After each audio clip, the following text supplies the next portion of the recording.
నమస్తే. కథ వినండికి స్వాగతం.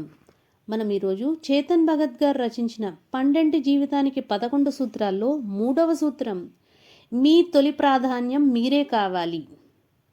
ఇతరుల కోసం మీరేమిటో వాళ్లకు చూపించడం కాకుండా మీకోసం మీరు జీవించండి. ముందుగా మిమ్మల్ని మీరు గౌరవించుకోండి. మీలోని అసంపూర్ణతలను, లోపాలను పక్కన పెట్టి మిమ్మల్ని మీరు ప్రేమించుకోండి. ఇతరుల మాదిరిగా కాకుండా మీరు మీలా ఉండటానికి ప్రయత్నించండి. ఈ మాటలు మిమ్మల్ని ఊపేస్తాయి. కారణం, చాలామంది తమ కోసం తాము జీవించరు. అసలు తమ కోసం తాము జీవించటం అనే అంశం చాలామందికి అర్థం కాదు. కానీ జీవితంలో ఓ స్థాయికి చేరాలనుకున్నా, ప్రస్తుతం ఉన్న వర్గాన్ని దాటి పైకి వెళ్ళటంలో అవరోధాలను ఎదుర్కోవాలనుకున్నా, జీవితంలో విజయాన్ని, సంతోషాన్ని సొంతం చేసుకోవాలనుకున్న చాలామందికి అసాధ్యంగా అనిపించే పనిని మీరు తలెత్తుకోవాలి. అది మిమ్మల్ని మీరు ముందు ఉంచుకోవాలి. మిమ్మల్ని మీరు ముందు నిలబెట్టుకోవడం లేదా మీకోసం మీరు జీవించటం అంటే అర్థం ఏమిటి?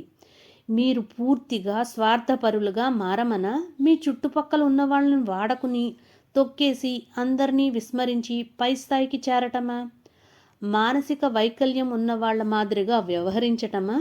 ఇతరుల అవసరాలను పట్టించుకోకుండా వదిలేయటమా? అత్యాశతో ఉండటమా? తప్పు. పైన చెప్పినవన్నీ పూర్తిగా అర్థం లేనివి. ఈ అంశాన్ని ఓ ఉదాహరణతో వివరించే ప్రయత్నం చేస్తాను. మీరు ఓ శుక్రవారం సాయంత్రం ఇంట్లో కుటుంబ సభ్యులతో సేద తీరుతున్నారు. ఆ వారం అంతా ఆఫీస్లో బాగా కష్టపడ్డారు. దాంతో ఆ పూటంతా ఇంట్లోనే ఉండిపోదాం అనుకున్నారు. వీలైతే గబుక్కున ఏదో ఒక సూప్ లాగించి 10 పడుకోవాలని అనుకున్నారు. మీ కుటుంబ సభ్యుల ఆలోచనలు మాత్రం మరోలా ఉన్నాయి. మీ తల్లిదండ్రులకి ఆ రోజున భారతీయ రెస్టారెంట్కి వెళ్ళి శాకాహారం విందు చేసుకోవాలని ఉంది. మీ భార్యకు కూడా బయటకు వెళ్ళాలని ఉంది. ఆమె ప్రాధాన్యం చైనీస్ రెస్టారెంట్. ఇక మీ పిల్లల మాల్కి వెళ్ళి వీడియో గేమ్లో ఆడుకొని ఆ తర్వాత పిజ్జా లాగించాలని ఆశపడుతున్నారు. వీటన్నిటి మధ్య మనం ఈ పూట మాల్కు ఎందుకు వెళ్ళకూడదు అని మీ భార్య తన ప్రతిపాదనను ముందు పెడుతుంది. పిల్లలు వీడియో గేమ్లు ఆడుకుంటారు. మనమేమో ఫుడ్ కోర్ట్లో గడిపేయవచ్చు. ఎవరికి కావాల్సింది వాళ్ళు తింటాం అని చెబుతుంది. ఇది చాలా మంచి ఆలోచన. దానివల్ల అందరికీ సంతోషం కలుగుతుందని మీకు కూడా అనిపిస్తుంది. బయటకు వెళ్ళటానికి అందరూ తయారవుతారు. వాళ్లతో పాటు మీరు కూడా సిద్ధమవుతారు. అందులో తప్పేం లేదు. మీ కుటుంబ సభ్యులందరినీ సంతోషపరచడమే మీ ఉద్దేశం. ఫుడ్ కోర్టులో కూడా మీరు కోరుకున్న సూప్ దొరుకుతుంది అని ఆలోచిస్తారు తప్ప ఈరోజు మీరు అనుకున్నది అది కాదు అన్న విషయాన్ని గుర్తించరు. మీరు చేయాలనుకున్నది ఇంటి దగ్గరే ఉండటం, సూప్ తీసుకుని త్వరగా నిద్రపోవటం. దానివల్ల బాగా సేద తీరి అలసట పోగొట్టుకుని మరుసటి రోజు త్వరగా నిద్రలేచి ఎక్కువ దూరం నడకకు వెళ్ళటం లేదా శ్రమతో కూడిన వ్యాయామం చేయటం. కానీ మీరు ఇప్పుడు కారులో అందరినీ మాల్కి తీసుకెళ్ళాలి. అక్కడ గడిపి తిరిగి వచ్చేసరికి అర్ధరాత్రి దాటుతుంది. అదేమంత పెద్ద విషయం కాదు. ప్రతి ఒక్కరూ తమ కుటుంబం కోసం ఇలాంటివి చేస్తారు. కుటుంబం బంధం అంటే అదే. సభ్యులందరూ కలిసి సమయాన్ని సరదాగా గడుపుతారు. తమకు కావలసినవి పొంది ఆనందాన్ని పంచుకుంటారు. మీరు ఈ పనులన్నీ చేసి రావటం వల్ల మర్నాడు బాగా ఆలస్యంగా నిద్రలేస్తారు. వ్యాయామం చేయటానికి సమయం చిక్కదు. బంధువులు ఎవరో మధ్యాహ్నం భోజనానికి వస్తామని చెప్పారు. దానికి సంబంధించిన ఏర్పాట్లలో మీరు పాలు పంచుకోవాల్సి ఉంటుంది. పై సన్నివేశం సాధారణంగా ప్రతి కుటుంబంలో ఉండేదే. మీరు గమనించారో లేదో, వాటన్నిటి మధ్య మీ చుట్టూ ఉన్న వాళ్ల రణఘణ ధ్వనుల మధ్య మీ గొంతు నొక్కుకుపోయింది. దానిని మీరు పట్టించుకొనపోయినా లేదు. సాధారణంగా అది అలానే సాగిపోతూ ఉంటుంది. మీ చుట్టూ ఉన్న వాళ్ళంతా తాము ఏం కోరుకుంటున్నారో చెప్పారు. మీరు బుద్ధిమంతులు లేదా బుద్ధిమంతురాలు కావటంతో పరిస్థితులకు సర్దుకుపోయారు. దానివల్ల మిగతా వాళ్ళంతా సంతోషంగా ఉండగలిగారు. ఇక్కడ మిమ్మల్ని మీరు ముందు ఉంచుకోలేదు. దానివల్ల ఒక సమస్య ఉంటుంది.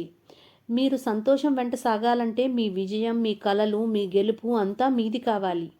ఇతరులను సంతృప్తిపరుస్తూ అలా గడపటం వల్ల అన్నీ సాధించగలం అన్న భ్రమలో జీవితాన్ని కొనసాగించకూడదు.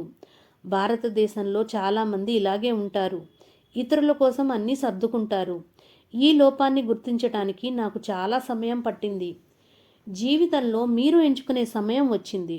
అప్పుడు మీరు ఎవరికి ప్రాధాన్యం ఇస్తారు? మీ నిర్ణయానికా, ఇతరుల నిర్ణయానికా? ఉదాహరణకు, నేను మీకోసం ఓ ఉద్యోగం సిద్ధంగా ఉందన్న విషయం చెప్పాను. ఇప్పుడు వచ్చేదానికంటే రెట్టింపు వేతనం మీకు లభిస్తుంది. కాకపోతే మీరు ఈ నగరాన్ని వదిలి వెళ్ళవలసి ఉంటుంది. అప్పుడు మీలో తక్షణం కలిగే స్పందన ఏమిటి? ఓ, చాలా మంచి అవకాశం. కాకపోతే పిల్లల స్కూల్ సంగతి ఏమిటి? అమ్మా నాన్నలను ఏం చేయాలి? స్నేహితుల మాట ఏమిటి? ఇలా ఆలోచిస్తారా? లేకపోతే అద్భుతం, ఇంత మంచి అవకాశం మళ్ళీ రాదు, వెంటనే చేరిపోతా అంటారా? జీవితంలో మీరు ఎదగాలన్నా లేదా కనీసం సంతోషంగా ఉండాలన్నా మీరు రెండో మార్గాన్ని ఎంపిక చేసుకోవాలి. మీరు జీవితంలో ఓ స్థితికి చేరుకోవాలి. ఏది ఏమైనా ముందు మీ గురించి మీరు ఆలోచించుకోవాలి. రెస్టారెంట్కి వెళ్ళినప్పుడు మీ స్నేహితులు పిజ్జా ఆర్డర్ చేశారు. దాన్ని వాళ్ళు ముందుకు తోశారు. ముందుగా మీరు తీసుకోవాల్సిన పరిస్థితి వచ్చింది. మీరు పెద్దది, బాగా పెద్ద ముక్కను కత్తిరించి తీసుకుంటారా? చాలా చిన్న భాగాన్ని మాత్రమే తీసుకుని మిగతా మొత్తాన్ని తిని ఆనందిస్తారన్న స్నేహితుల కోసం వదిలేస్తారా? ఖచ్చితంగా పెద్ద ముక్క తీసుకోండి. ఆహారం, శరీర సౌష్ఠవం పెంచుకునే క్రమంలో మీపైన నియంత్రణ విధించుకుంటే తప్ప. మీ జీవితంలో అన్ని అంశాల్లో మిమ్మల్ని మీరు మొదటివానిగా ఉంచుకోవడానికి ప్రయత్నించండి. మీరే మహారాజు లేదా మహారాణి. మీకు మీరు చాలా ముఖ్యమైన వాళ్ళు. మిమ్మల్ని మీరు అమితంగా ప్రేమించుకోండి. ఏ పరిస్థితుల్లోనైనా మీ అవసరాల విషయంలో, మీ సంతోషం విషయంలో రాజీ పడకండి. అలాగని మీరు మూర్ఖులుగా ప్రవర్తించాలని నేను అనటం లేదు. కొన్నిసార్లు అలా ప్రవర్తిస్తున్నానని మీకు అనిపించవచ్చు. నిజంగా నా ఉద్దేశం అది కాదు. ఈ విషయం మీకు స్పష్టంగా చెప్తున్నాను. కానీ ఇలా ఆలోచించటం మాత్రం చాలా అవసరం. మరి బాంధవ్యాల మాట ఏమిటి అని మీ అంతరంగంలోంచి ఓ స్వరం ప్రతిఘటించడం మొదలు పెడుతుంది. స్నేహితులు, బంధువులు ముఖ్యం కారా? స్వార్థపరునిగా ఉండాలా? పరుల కోసం ఏదీ చేయకూడదా? ఆవేశపడకండి. నేను బాంధవ్యాలు ముఖ్యం కాదు అని నేను సూచించటం లేదు. వాళ్ళు ముఖ్యం. మిమ్మల్ని ముందు ఉంచుకోవడం అంటే ఇతరులను పట్టించుకోవద్దని, మీ గురించే మాత్రం ఆలోచించమనటం ఎంతమాత్రం కాదు. అది స్వార్థం అవుతుంది. మిమ్మల్ని మీరు సంరక్షించుకోవడం స్వార్థం కిందకు రాదు. అది స్వీయ జాగ్రత్త. ఇది విమాన ప్రయాణంలో ముందుగా మీరు ఆక్సిజన్ మాస్క్ తగిలించుకోండి, ఆ తర్వాత ఇతరులకు సాయం చేయండి అని చెప్పడం లాంటిది. జీవితం కూడా ఇలాంటిదే. మిమ్మల్ని మీరు ముందు నిలబెట్టుకోకపోతే మిగతా వారిని ఎలా పట్టించుకోగలుగుతారు? ఇక్కడ పిజ్జా ముక్క మంచి ఉదాహరణ. మీరు పెద్ద భాగాన్ని ఇతరులకు వదిలేశారు. మరి జీవిత లక్ష్యాల మాట ఏమిటి? వాటికి కూడా ద్వితీయ ప్రాధాన్యతనిస్తారా? మీరు నిద్రను వదులుకొని వ్యాయామాన్ని పక్కన పెట్టి కుటుంబ సభ్యులతో కలిసి మాల్కి వెళ్ళారు. మీకు ఈ పని చేయటం ఇష్టం లేదు. ఇష్టం లేని ఆ పని చేశారు. వారంలో కొన్నిసార్లు మీరు ఇలాగే చేస్తూ వెళ్తే మీకు తీవ్రమైన నిద్ర సమస్య ఏర్పడుతుంది. దాంతోపాటు పని మీద దృష్టి మందగించడం వంటివి సంభవిస్తాయి. దానివల్ల శారీర దారుఢ్యం, జీవిత లక్ష్యాల సాధనలో విఫలమవుతారు. పనిలోనూ జీవితంలోనూ ఒక స్పష్టమైన లక్ష్యం ఉన్నవారు తమను తాము ముందు ఉంచుకుంటారు. నేను ముందు, ఆ తర్వాత ఇతరులు అన్న విధానాన్ని పాటిస్తారు. దానర్థం నేనొక్కడనే అని కాదు, మొదట నేను, అనంతరం ఇతరులు అనే. మీరుగా ఉండండి, అప్పుడు ప్రపంచమంతా మీ వెంట నడుస్తుంది అని అప్పుడెప్పుడో ఒక సూక్తి విన్నాను. దీనిలో ఒక సౌలభ్యం ఉంది. మిమ్మల్ని మీరు ముందు ఉంచుకోవటం వల్ల ప్రపంచమంతా మీకు అనుకూలంగా పనిచేస్తుంది. కాలక్రమంలో అది ఎలా పరిణమిస్తుందంటే, ఇప్పుడు నీకు నిద్రపోయే సమయం అనుకుంటా, మాల్కి రాలేవు కదా, నువ్వు ఇంట్లో విశ్రాంతి తీసుకో, మరేం పర్వాలేదు, ఈరోజు మేము ఒక్కళ్ళం వెళ్తాం అని, లేదా ఆదివారం అందరం కలిసి తీరికగా వెళ్దామని అవతల వాళ్ళు చెప్పేయటం అలవాటు చేసుకుంటారు. మీకు ఏది సమ్మతం, మరేది కాదు అనే విషయంలో మీ హద్దులను స్పష్టంగా ప్రకటించుకుంటే ఇతరులు మీతో పాటు వాటిని కూడా గౌరవిస్తారు. వాళ్ళు కోరింది పొందగలుగుతారు.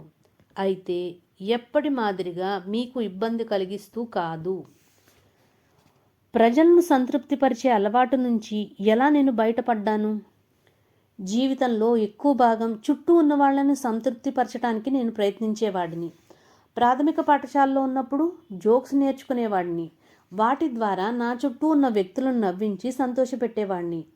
ఇదంతా బాగానే ఉందని మీకు అనిపిస్తోంది కదూ.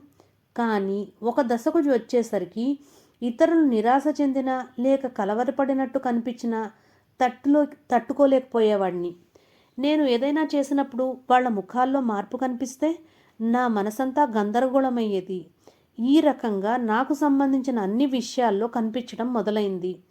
పార్టీలకు హాజరైనప్పుడు ఆతిథ్యం ఇచ్చే వ్యక్తిని నేను కాకపోయినా చుట్టూ ఉన్నవారికి మంచి కాలక్షేపాన్ని అందించడం నా బాధ్యత అనుకునేవాణ్ణి.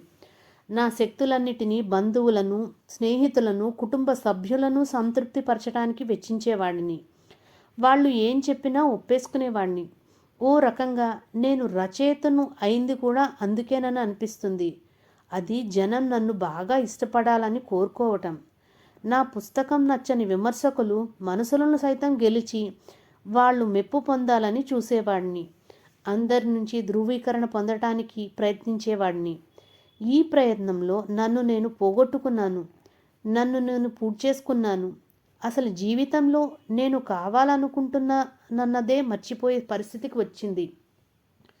ఎక్కువ మంది ప్రజలు ఇందుకు కారణం అని నేను గ్రహించాను. మీది కూడా ఇదే పరిస్థితి అనిపిస్తోంది. అసలు మీకేం కావాలో తెలియనప్పుడు మీరు ఏం సాధించగలరు? జనాలను సంతృప్తిపరచటం, తరచూ వాళ్ళ మెప్పుకోళ్ల కోసం ప్రయత్నించటం అనేది ఎప్పటికీ ముగిసే అంశం కాదు. అది నిరంతరం కొనసాగుతూనే ఉంటుంది. దాన్ని నేను ఎలాగైనా అడ్డుకోవాలని నిర్ణయించుకోవటానికి నాకు దశాబ్దాలు పట్టింది. జనాలను సంతృప్తిపరచడం అనేది కేవలం మీ జీవితాన్ని ఇతరుల కోసం వెచ్చించడం మాత్రం కాదు. మొత్తం మీ జీవితాన్ని ప్రజల ముందు ప్రదర్శిస్తూ గడపటం. ప్రజలు ఏదో ఒక కారణంతో మిమ్మల్ని మెచ్చుకోవాలని ఆరాటపడతారు. దీనివల్ల మీరు చేసే ప్రతి పనిని చూసి అబ్బా భలే చేశావే అనేవాళ్ళు పక్కన ఉండాలని మీరు కోరుకుంటారు. దానివల్ల మీరు అయిష్టమైన ఉద్యోగాలు చేస్తారు. మీకు నచ్చని పనులు వెనక పడతారు. నిజంగా ఎవరైతే మీరో అలా ఉండలేరు. మీరు కాని కొత్త వ్యక్తిగా ప్రజల ముందు మిమ్మల్ని ప్రదర్శించుకుంటారు. మీరు గుర్తించేలోగా మీరు ఒక అబద్ధమైన జీవితం గడుపుతుంటారు. మీ మనసుకు నచ్చిన లక్ష్యాల వెంట పరుగు పెట్టరు. మీ జీవితం తోలుబొమ్మలాటగా తయారవుతుంది. మరెవరో దానికి సంబంధించిన తాళ్లను తమ చేతిలో ఉంచుకుని మిమ్మల్ని ఆడిస్తుంటారు. ఇక్కడ వినోదకరమైన అంశం ఏమిటంటే అలా ఆడించిన వాళ్లకు కూడా తాము ఈ పని చేస్తున్నామన్న విషయం తెలియదు. మీరు జీవితంలో ఎక్కువ భాగాన్ని ఇతరుల ధృవీకరణ, మెప్పు కోసం ప్రయత్నిస్తూ గడిపేస్తారు. కీలుబొమ్మ మాదిరిగా నేను రచయిత కాగానే బ్యాంక్ ఉద్యోగాన్ని వదిలేశాను. నా స్నేహితులు ఎక్కువ మంది బ్యాంక్ ఉద్యోగాల్లోనే ఉన్నారు. బ్యాంకర్లు అంటే వాళ్ళ ఆలోచనలు అన్నీ డబ్బుతో ముడిపడి ఉంటాయి. వాళ్లల్లో ఎక్కువ మంది నన్ను తరచూ ఓ ప్రశ్న వేస్తుండేవారు. రచయితగా నువ్వు ఏమాత్రం డబ్బు సంపాదిస్తున్నావు?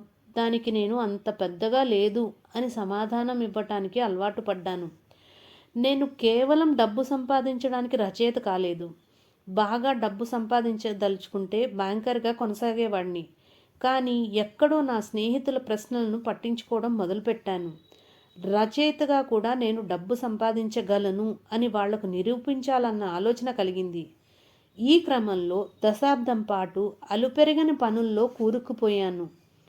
లెక్కలేనన్ని స్ఫూర్తిదాయక ప్రసంగాలు, వందలాది విమాన ప్రయాణాలు, పుస్తకాలు, సినిమాలు, కాలమ్స్, టీవీలో రియాలిటీ షోలు.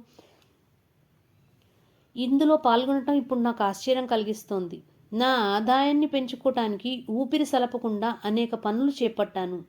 దాంతో నా ఆరోగ్యం క్షీణించింది, ఊబకాయం వచ్చింది. అన్నిటికంటే ముఖ్యంగా రచయితగా నన్ను నేను వ్యక్తీకరించుకోవటం అన్న ముఖ్యమైన లక్ష్యానికి దూరమయ్యాను. కోవిడ్-19 నన్ను వాస్తవంలోకి తెచ్చింది. నా పనులు మొత్తం విమానాలు, ప్రసంగాలు, పుస్తక ఆవిష్కరణలు, సినిమా షూటింగులు హఠాత్తుగా అన్నీ నిలిచిపోయాయి.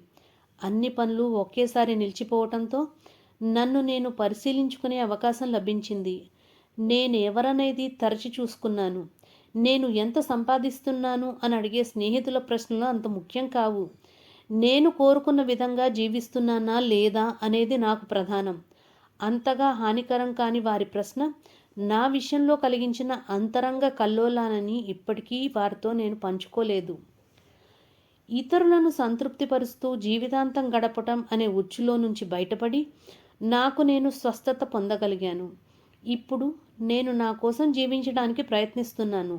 ఉదాహరణకు ఇతరులకు ప్రయోజనం కలగాలనే ఆశయంతో ఈ పుస్తక రచన తలపెట్టాను. ఇది నా హృదయంలో నుంచి పెళ్ళుబికి వచ్చిన పలికిన స్వరం. ఈ రోజుల్లో ప్రజలకు తగినన్ని వినోద సాధనాలు ఉన్నాయి, కానీ జీవితాన్ని సంపూర్ణంగా గడపడం ఎలాగో చెప్పే మార్గదర్శకులు లేరు. ఈ రకమైన స్వచ్ఛమైన సంకల్పంతో డబ్బు, కీర్తి, ప్రజలు, అంచనాలు, విజయానికి చేరువ చేసే మార్కెట్ అంశాలు లాంటి వాటిని పట్టించుకోకుండా పనిచేయడం నాకు సృజనాత్మకంగా సంతృప్తిని, సంతోషాన్ని మిగిల్చింది. ఈ పని వల్ల బాహ్యంగా కూడా మరింత విజయాన్ని అందిస్తుందన్న విశ్వాసం నాకు ఉంది. ప్రధానమైన అంశాలు: మీరు సంతోషంగా జీవితాన్ని గడపదలుచుకున్న, విజయాలు కలల వెంట సాగాలన్నా మీ జీవితంలో సింహభాగం మీరే అయ్యుండాలి. మిమ్మల్ని మీరు ముందు నిలబెట్టుకోవడం అంటే మీ గురించి మాత్రమే పట్టించుకోమని చెప్పటం కాదు, అది స్వార్థం అవుతుంది. మిమ్మల్ని మీరు సంరక్షించుకోవడం స్వార్థం ఎంతమాత్రం కాదు, అది స్వీయ సంరక్షణ. మీరు ఇతరులతో ప్రవర్తించేటప్పుడు సరిహద్దులను నిర్దేశించండి. దాంతో ఇతరులు మీ అవసరాలను అర్థం చేసుకుంటారు, మీకు విలువ, గౌరవం ఇచ్చి గౌరవిస్తారు. ప్రతి ఒక్కరిని సంతృప్తిపరచడానికి ప్రయత్నించకండి. దానివల్ల మీకు ఒత్తిడి పెరుగుతుంది. మిమ్మల్ని నియంత్రించటానికి ఇతరులకు అనుమతి ఇచ్చిన వాళ్ళవుతారు. మీతో మీరు సంతోషంగా ఉంటేనే ఇతరులను కూడా సంతోషంగా ఉంచగలుగుతారు. ఆ రోజు సాయంత్రం విరాజ్ నేను ఆహ్వానించకుండా ఊడిపడ్డాడు. అతని చేతిలో చిన్న ఐస్ బాక్స్ కనిపించింది. విరాజ్, నేను ఈరోజు ఏది కావాలని అడగలేదే అన్నాను. నేను మీకోసం ఐస్ క్రీమ్ తెచ్చాను. ఒక రెస్టారెంట్కి కొత్త ప్రమోషన్ ప్రారంభించింది. వాళ్ళు ఉచితంగా ఈ ప్యాకెట్ ఇచ్చి మా వినియోగదారులందరికీ ఇవ్వమని కోరారు. అతను తెచ్చి ఇచ్చిన ఐస్ బాక్స్ను టేబుల్ మీద ఉంచాడు. దాని లోపల 2 పెద్ద కప్పుల స్ట్రాబెర్రీ ఐస్ క్రీమ్ ఉంది. వాళ్ళు ఇచ్చింది డెలివరీ పార్ట్నర్కి, అంటే నీకు అన్నాను నేను. ఇది నేను మీకు ఇస్తున్న బహుమతి. మీరు నాకు చేస్తున్న దానికి ధన్యవాదాలు చెప్తూ దీనిని మీకు ఇవ్వాలనుకున్నాను. అతను నా వంక చూసి చిరునవ్వు నవ్వాడు. నేను ముందుకు వంగి అతన్ని ప్రేమగా ఆలింగనం చేసుకున్నాను. ధన్యవాదాలు అన్నాను. దాంతోపాటు నేను ఆహార నియమాలు పాటించే పనిలో ఉన్నాను. పొట్ట పక్కన సర్దుకుంటూ అన్నాడు. అంటే నువ్వు నాజూకుగా తయారవుతుంటే నేనేమో మరీ కొవ్వు పెంచుకోవాలా? అదేం కాదు, పర్వాలేదు, కొద్ది కొద్దిగా జాగ్రత్తగా చూసి తింటానులే, సర్ది చెప్పాను. చేతన్ సార్, నేను ఇన్స్టాలో నుంచి అర్పిత నంబర్ తొలగించాను. ఆమెను బ్లాక్ చేశాను. నిజం చెప్పాలంటే ఇన్స్టా యాప్ను పూర్తిగా నిలిపివేశాను. చాలా పెద్ద విషయం. ఇదంతా ఎలా తట్టుకోగలుగుతున్నావు? కష్టంగానే ఉంది, కానీ ఇప్పటి నుంచి మీరు చెప్పినట్టుగా నేను నా కోసం జీవించాలనుకుంటున్నాను. చాలా మంచి నిర్ణయం. అనుకోకుండా ఈరోజు వచ్చాను. నేను తర్వాత సూత్రం తెలుసుకునే అవకాశం ఉంటుందా? రోజుకో రహస్యం అన్న నిబంధన మనకు ఒప్పందం ఉందిగా. నేను ఆగలేకపోతున్నాను. నేను వచ్చినప్పుడల్లా ఓ కొత్త అంశం చెప్తూ ఉండండి. సరే, ఈసారికి చూద్దాం. ఇప్పుడు 4వ సూత్రంలోకి అడుగు పెడదాం. సాధారణ ఇంగ్లీష్ పైన పట్టు సాధించండి. To be continued.